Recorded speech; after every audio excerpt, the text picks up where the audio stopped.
Vous êtes propriétaire d'un logement à Paris et vous le louez sur une plateforme de location touristique de type Airbnb. Aujourd'hui, la réglementation est particulièrement contraignante dans les grandes villes de France, à l'instar de Paris. En effet, la réglementation est la suivante. S'il s'agit de votre résidence principale, vous avez le droit de louer 120 jours votre appartement sur des plateformes. S'il s'agit en revanche de votre résidence secondaire, vous n'êtes pas autorisé à utiliser ce type de plateforme, sauf à ce que le logement soit un local commercial.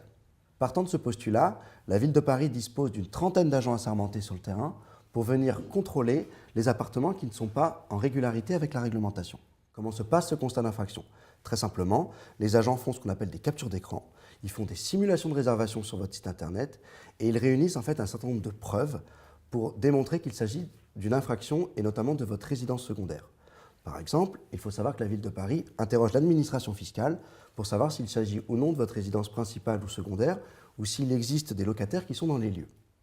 Une fois que la ville de Paris a réuni suffisamment d'éléments pour estimer qu'il s'agit d'une infraction, elle vous adresse un courrier recommandé à votre domicile.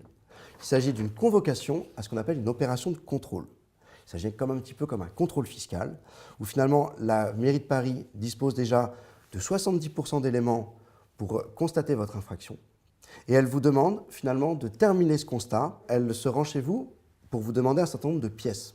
Dans les pièces, elle vous demande notamment l'historique des transactions que vous avez effectuées sur ces locations touristiques.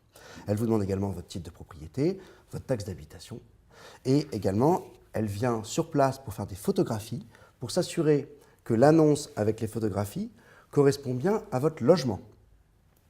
Le point le plus important de ce constat d'infraction, qui est très souvent minimisé malheureusement par les propriétaires, c'est que c'est surtout une occasion pour vous, propriétaires, d'expliquer votre situation, d'expliquer notamment la régularité de votre location.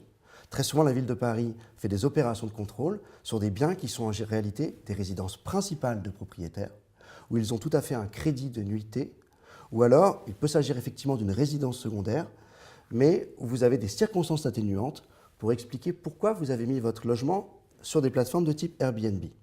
Mon cabinet assiste de plus en plus de propriétaires dans le cadre de cette opération de contrôle. En effet, il s'avère qu'une fois que la mairie de Paris a terminé son constat d'infraction, la suite procédurale, généralement, c'est l'assignation devant le tribunal de grande instance de Paris. Or, ce constat d'infraction est la pièce maîtresse de l'assignation pour la ville de Paris pour caractériser l'infraction. Mon assistance dans le cadre de l'opération de contrôle permet précisément de démontrer pour le compte de mon client que ce dernier, s'il est en infraction par exemple, dispose d'un très grand nombre de circonstances atténuantes pour minimiser une éventuelle suite judiciaire de l'affaire. De trop nombreux propriétaires minimisent ce contrôle, alors même qu'il peut être au contraire une opportunité pour eux de faire valoir leurs droits, soit en démontrant l'absence d'infraction, soit en minimisant leurs responsabilités, dans l'hypothèse où le dossier serait transmis en procédure devant le tribunal de grande instance de Paris. Si vous voulez plus de développement sur cette question, je vous invite à vous rendre sur mon site internet.